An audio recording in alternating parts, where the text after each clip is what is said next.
You've heard it before. You record a voice memo, hit play, and something in your stomach drops. That voice is not you. It's higher, thinner, stranger than the voice you hear inside your own head. You hate it. Almost everyone does. And you assume it's just vanity. You assume you're being too hard on yourself. But that's not what's happening. The voice you hear when you speak is not the voice everyone else hears. And the gap between those two sounds is doing something strange to your brain. It's triggering a response that evolution never designed you to handle. And once you understand why, you might never listen to yourself the same way again. Let's start with the mechanics. When you speak, your vocal cords vibrate. That vibration creates sound waves that travel through the air to your ears. That's what everyone else hears. That's what your microphone records. But that's not what you hear. When you speak, your own voice reaches your ears through two paths. One is air conduction, the same path everyone else uses. The other is bone conduction. Your vocal cords sit in your larynx, which is surrounded by bone and tissue. Those vibrations travel directly through your skull, bypassing the air entirely, and hit your inner ear from the inside. Bone conduction makes your voice sound deeper and richer to you than it actually is. The low frequencies vibrate through your bones more efficiently than the high ones. So the voice you hear in your head is essentially the bass-boosted version. The voice on the recording is the stripped-down original. When you hear that recording for the first time, your brain does the math instantly. It compares what it expected to hear with what it actually heard. And the gap is so wide that the recording sounds like a stranger. That alone would be enough to make you uncomfortable. But the real reason you hate it goes deeper than mechanics. Because the voice on the recording doesn't just sound different, it sounds wrong. And your brain is wired to treat anything that sounds wrong as a threat. This is where it gets strange. Your sense of self is built partly on what you expect to hear.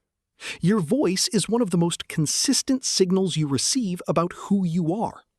Every time you speak, you're reinforcing that internal model. But when you hear a recording, your brain has a problem. The sound it's hearing doesn't match the internal model it's been building your entire life. And that mismatch triggers a response in your amygdala, your brain's threat detection center. Your brain doesn't know that it's just your voice on a recording. It knows that something is off. And in the wild, off usually means dangerous. That mild cringe you feel is the same system that would have warned your ancestors that something was wrong in their environment. It's not vanity. It's a primitive alarm system firing at the sound of a voice it doesn't recognize as yours. Now here's the part that makes this even stranger. It works in reverse, too. When you hear a recording of your own voice, you judge it more harshly than anyone else does. People who listen to recordings of you don't hear anything unusual. They hear your normal voice, the same voice they hear every day. But you hear something else entirely. You hear the gap. You hear the mismatch. And because you know how you were feeling when you said those words, you also hear the anxiety, the hesitation, the uncertainty that you thought was so obvious. The listener doesn't hear any of that. They just hear a person speaking. This is called the illusion of transparency, the same effect that makes you think everyone can see your nervousness. It applies to your voice, too. You're projecting your internal state onto the recording. You assume that because you felt awkward, you sounded awkward. The recording doesn't show what you felt. It shows what you actually did. And what you actually did was almost certainly fine. So what would happen if you could fix this? If you could train your brain to accept the recorded version of your voice as the real one? The answer is that you can. The discomfort fades with exposure. Every time you listen to a recording of yourself, your brain updates its internal model. The mismatch shrinks. The gap closes. The voice stops sounding like a stranger and starts sounding like you. This is why radio journalists and podcasters and public speakers don't cringe when they hear themselves.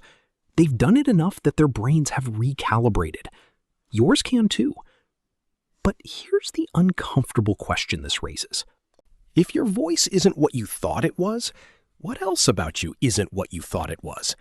The voice is just the most obvious mismatch, but the same mechanics are happening with your face, your body language, your presence in a room. You see yourself in the mirror, and you think you know what you look like, but everyone else sees something slightly different.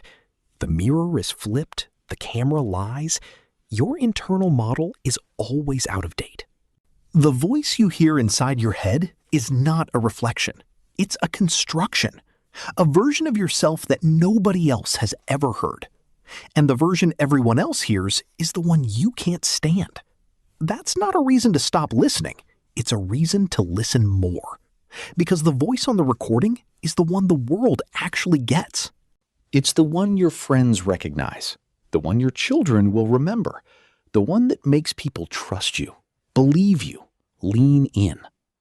The one that sounds strange to you is the only one that's real to them.